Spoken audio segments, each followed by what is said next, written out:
My spirit form left my body, and I remember getting just so excited. I saw the body on the operating table. I thought, we go on. Like, this spirit form, this part of me continues on after death. And I knew this immediately. It was almost like I was up in the corner of the room, and I had this knowing of my spirit form as this mirror image of my body, but it was light. It was composed of light.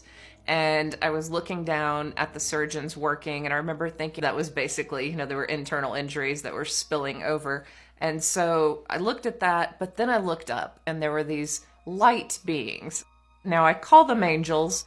They were just these intelligent beings, and they were unlike anything I'd ever imagined or thought. I didn't think of angels like this. Normally we think of angels with wings, but these were just, they looked like they had shimmery robes, and they weren't male or female.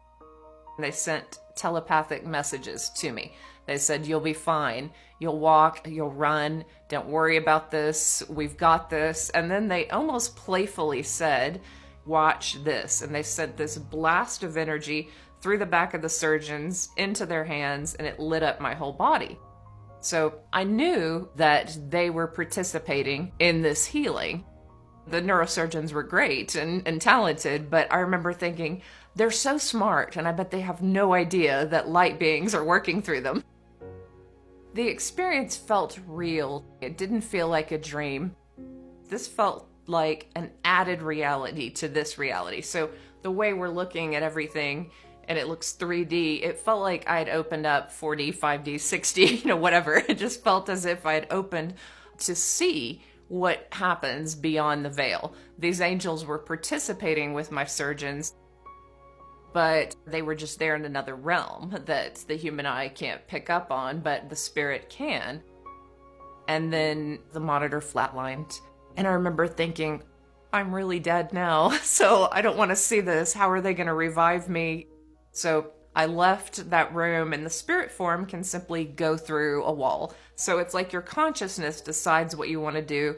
And I was like, I will leave this room now as they revive me. And I saw my stepdad getting a candy bar out of a vending machine. And I thought, that's funny that he eats candy bars, because he's always bragging about what a vegan he is and a health nut and, all these things. And later I asked my mom if she saw him get a candy bar, and she said that at that moment, her and my dad were on their knees praying, and they were certain that I died in surgery. And then he came back in with this candy bar, offered them some of the candy, and made a joke. And I was like, well, I was dead at that moment, Mom. That's the moment that you felt I was dead, and I truly was. But I had no fear. And then I flew into the night sky, and I remember, like, we all want to fly. If you've ever had a lucid dream, you want to be a bird, you want to fly above everything, and you want to see the world. And that's how I felt. I felt as if I was just floating in this beautiful night sky. And I began to feel this connection to everyone I'd ever met. Sometimes near-death experiencers talk about a tunnel that they go down, but I was in the night sky. Then very quickly, I was just in the stars.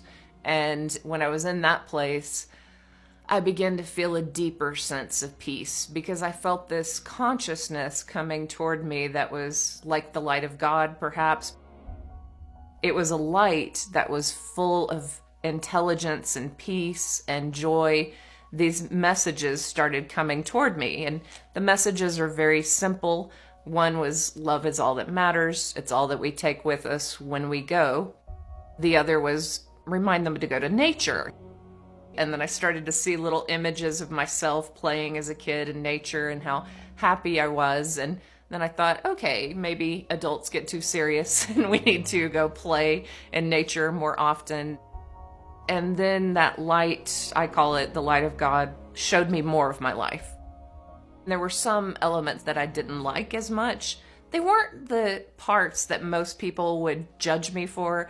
It wasn't the drinking or the partying. It was when I judged people and when I was rude to someone. That's what God showed me was not right, because I wasn't looking at the heart of people. I wasn't looking at who they were inside. I was judging them based on where they went to college or what clothes they wore, or if I deemed them cool enough to be my friends. And there was this one couple I worked with who actually prayed for me. They knew that I was depressed, and maybe they knew even that, there was something that they picked up on, that their hearts went out to me. So they kept me in their prayers. Maybe they were even a part of why I didn't die with that suicide attempt. Their love was an observant love, but it was a love that participated in my life. And I saw, oh, I missed out on some really good friendships because I was superficial and judgmental and lost in my own pain and darkness instead of looking at people around me. And I was like, I'll never do that again. And I'll always look, I promise, into the hearts of people. And that was my big lesson in the near-death experience. And then everything transitioned into this beautiful landscape where there's a quote that I love by Thomas More, and it said, "There is no pain on earth that heaven can't heal."